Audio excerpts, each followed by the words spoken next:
A trade for Jimmy Butler. The Twitter sphere was on pins and needles last night, especially after Celtic star Isaiah Thomas tweeted this, hitting us with the subliminals, the eyeballs. So that got Twitter even more riled up since Thomas previously tweeted the eyeball emoji right before the Celtics acquired Al Horford. So the chatter led to Celtics assistant GM to reply with this.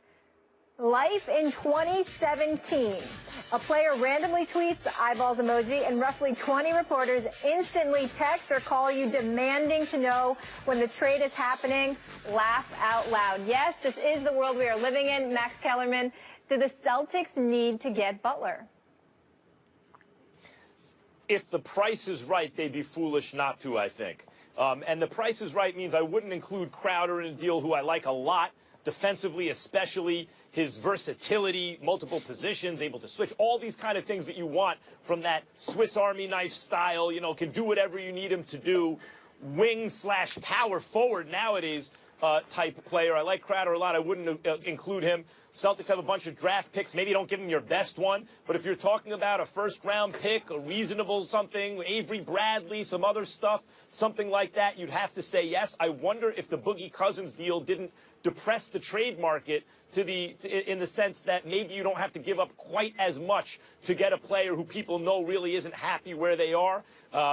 Maybe not. If the price is right, Butler to the Celtics really makes them, you know, all of a sudden you got to look at the Cavs a little more closely. Still, you like the Cavs to come out of the East because they have by far the best player in the world, plus another great player who's also great in crunch time in Kyrie, plus they've done it before and they've gone to the finals and they're a cohesive unit. They're getting J.R. Smith back soon. Like all that stuff, yes, you still like the Cavs. But if you feel like the Cavs may be a little closer to where the Lakers were in 04, heading into that Detroit series, like maybe there is a little bit of weakness there. Maybe there are some cracks there.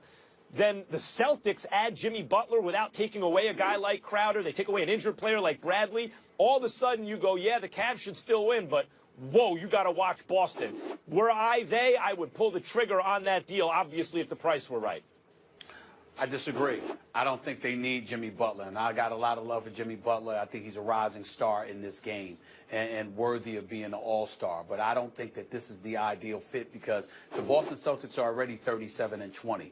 They're 37-20 with Avery Bradley already having missed 21 games this year.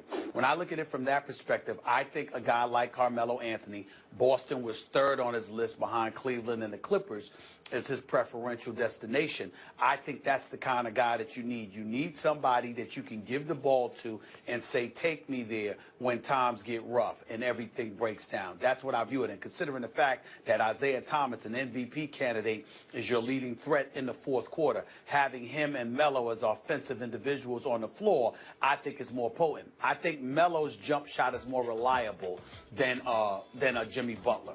As much as I like Jimmy Butler and as big as he is, he's a little bit smaller than Melo. He's a guard. And I think when you look at a Smart or you look at a Crowder or you look at an Avery Bradley even, I think Butler is more of the same ilk. I think Melo brings a different dimension because he's a bona fide small forward who can also play the four for you, who can score from inside or out. And with the requisite parts that Brad Stevens and Danny Ainge would have around them, I would find that part more attractive. I think with Jimmy Butler, it gives you more of the same of what you already have in Boston, which isn't bad at all. Jimmy Butler, you ain't going to take a step back because of Jimmy Butler. But in terms of that leap forward, I don't think he's that guy in this particular scenario. I think that would be more so Melo. With Jimmy Butler, it's more of the same, and I don't think you jeopardize that by making that move. If I'm the Boston Celtics, I would stand pat before doing that. I really disagree with that. Carmelo Anthony, ISO scorer, has been accused, not without cause in recent years especially, of stopping the ball. Not a defender at any position. Probably his best position actually is the four. Getting up there in age, Jimmy Butler in his physical prime, relatively healthy, a two-way player, a real defender. You're right, not much of a shooter, but usually shoots well enough. And in terms of the Celtics' formula for success, they've been successful, you're right, with a lot of guard play. But Jimmy Butler would be the best guy who's not a point guard on the team. In terms of, I know you like very much Carmelo Anthony, Stephen A., because you bring it up a lot when we talk about trades involving Carmelo, what he brings to the table when everything breaks down.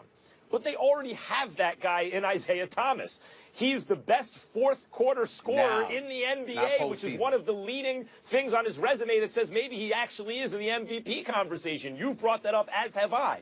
They already have that guy. I don't know that you need another guy like that who in turn sacrifices defense because he simply can't play it very well versus a guy like Butler who not only improves your offense at the two, but also your defense. To go with a guy like Crowder, Isaiah Thomas, who's a very small guy, kind of needs that help the way Steph needs that help in Golden State and gets it from Clay and Draymond and Iguodala and now Kevin Durant. I think Isaiah Thomas also needs that help from Crowder, and it would be nice if the offensive piece they brought in could also do it on the defensive end like Jimmy Butler. That's not Carmelo Anthony. I'm not relying on a 5'9" guard come playoff time when there are 7-game series upon which you get to plan to go up against him because he's miniature at that time. The game gets slower. It's more physical, and as a result, that height disadvantage usually will come into play. I look at Melo because he's bigger than Jimmy Butler. I also look at him because things usually break down when they get to plan for you over a 7-game series. I also look at Melo because I get tired of people underestimating what kind of a player he can be if he has confidence in the players around him. When he's been in New York, he's been with relative scrubs for the most part. When you look at the year that they went to the Eastern Conference semifinals, if they didn't run into a bigger, more physical Indiana Pacers team, I believe they would have gone to the conference finals. Back then, even though Jason Kidd had a horrific postseason and then he ended up retiring and becoming a coach, for crying out loud, it's one of those situations when you have point guard leadership, I think Melo is a better player. So when you look at Jimmy Butler, again, you're getting more of the same. In Boston, what's your biggest need? What are the things you were searching for? It was a frontline player, whether it's somebody at the 5 or the 4, even potentially the 3. You needed somebody to put on your front line that could put up buckets, particularly when crunch time arrives. Even though you're getting it from Isaiah Thomas, you can't rely on a miniature 5'9" dude to deliver that for you by himself come fourth quarters in the playoffs. You just can't do that. There's too much to ask for him. I think this comes down to a philosophical debate that you and I continually have on this show in terms of what you need in the NBA. You talk about crunch time when it breaks down, and I would prefer to have a machine where you don't need to worry about it breaking down as much. You don't need to rely on iso ball. Now, I say that, Stephen A., recognizing that you do need a couple guys like that on the team. Ideally, at least one in your starting rotation and one guy on your bench. A guy who can get his own shot and beat you even if nothing else is working. That is important to have. But I wouldn't make that a priority over just having a good two-way player who fits with what you're doing better. But obviously, as time goes on this season, this is an argument that we will continue to have. But right now, we got to agree to disagree, gentlemen. So we heard from the fellas. Now we want to hear from our First Take fam. We asked you guys at home to weigh in. Who should the Celtics acquire? The results are in. Interesting here. 51% saying Butler, 26% Blake, and 23% Carmelo. After a disappointing season, Jim Irsay believes the Colts are heading in the right direction, but someone at the desk isn't buying it. That's next. You don't have to spend your life. I'm still looking out for these kids. Every family in this city matters to me. Every soul in the city matters to me. So everything's the same. I'm just not in a Kenny uniform anymore, which is okay because, the love is still here. It's still gonna go on. Man. Thank you, everyone. So Boogie, a little choked up. We don't often see that side of him, and clearly he loved the city of Sacramento. So the Pelicans now, his new home, are currently 2.5 games out of the 8th and final spot. Max, I want to start with you here. What's the ceiling for New Orleans now that they've acquired him? Look, this season the ceiling is maybe you can win a playoff game because you're likely to be the 8th seed if you make it in. That means you're going to face the Warriors. You want to say you get to a Game 6, that's a major victory for this team and this franchise right now. But the ceiling long-term is quite high. They have a coach, let's not forget, in Alvin Gentry, who's from the Popovich tree, right? Not to mention D'Antoni, but who's looking pretty good right now. But what do you notice about Popovich and R.C. Buford and all these guys, those executives and those coaches, is that no matter what happens in the league, they seem to adapt. You hear Popovich talking about he's not even into the 3-ball, but that's part of the game. You're going to lose if you don't shoot him. So he adopted a lot of what D'Antoni, as I mentioned, another guy that Gentry's coached under, was doing, and probably did it even better than D'Antoni. He takes bits and pieces empirically, meaning he sees what works in the real world, and he uses them. And that's the coach that these guys have now, Boogie and Anthony Davis. So I know it's a guard-driven three-point shooting league, and now you have Twin Towers, though they can do a lot of things that guards have traditionally done, particularly Anthony Davis, but also Boogie in terms of shooting from outside. And you say, well, how are Twin Towers supposed to work when you have so many resources put there in a guard-driven spread offense type league? But in Gentry, again, you have a really good coach from a coaching tree that sees what works and does that. I think the sky's the limit for this franchise if they can hold on to their Twin Towers. But in terms of their short-term prospects, Stephen A., I say a playoff win this year would be a major accomplishment. A playoff win in one game would be a major accomplishment. I agree with you on your latter point because that one win would be coming against the #1 seed, which happens to be the Golden State Warriors, who are the favorites to win it all. I agree with your latter point. Your former point would be quite different. And this is a hard subject for me to tackle.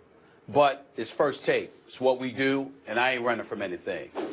Alvin Gentry's a good man and a really, really damn good basketball mind. He deserves credit for that. I'm happy he got the opportunity to coach the New Orleans Pelicans.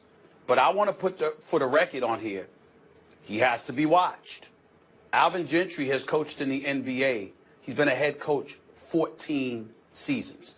Now, some of them are partial seasons because he took over on an interim basis and things of that nature. He's coached in Miami. He's coached in Detroit. He's coached in Phoenix, obviously, where he had his best season. I think it was like 2009, 2010, when he went 54 and 28 max, and Kobe drilled that jumper against him in the playoffs to pat him on the backside to let him know you're finished, it's over, the Lakers are moving on. We get that. But in his 14 years as a coach, Max, did you know that Alvin Gentry only has 2 winning seasons? 2 seasons with a winning record. That's it in 14 years. Now, in his years in Phoenix, he's won, 52% of his games. Outside of that, Miami, 41%. Detroit, 50% of his games. Los Angeles Clippers, 40% of his games. New Orleans right now with a 53 and 86 record, 38% of his games. So when we talk about the ceiling, once again, we can't just talk about the players. We have to talk about what you have in place. Now, I don't believe he's had the talent, so he can't be judged by what he's done in New Orleans as of yet. And I do believe that he was doing a good enough job in Phoenix where it might have been, that he should not have lost the job, even though he was 13 and 28 that year when they decided to let him go in 2013. But in the end, what cannot be escaped is the fact that we have to be careful about what we're saying when we're throwing out greatness, because the nuances of the game of basketball is something he may have mastery over, me, you, or anybody else. But we do have a right to judge his record. And overall, his record as a head coach is 388, 456. That's 46% of your games you've won. That is not greatness. And so now that Alvin Gentry has DeMarcus Cousins with Anthony Davis, let's be clear. He got to get it done. First things first, you got to get to the playoffs. You got to get that number 8 seed, okay? And then next year, after you get it, because I believe he will get them to the playoffs, he's on the clock.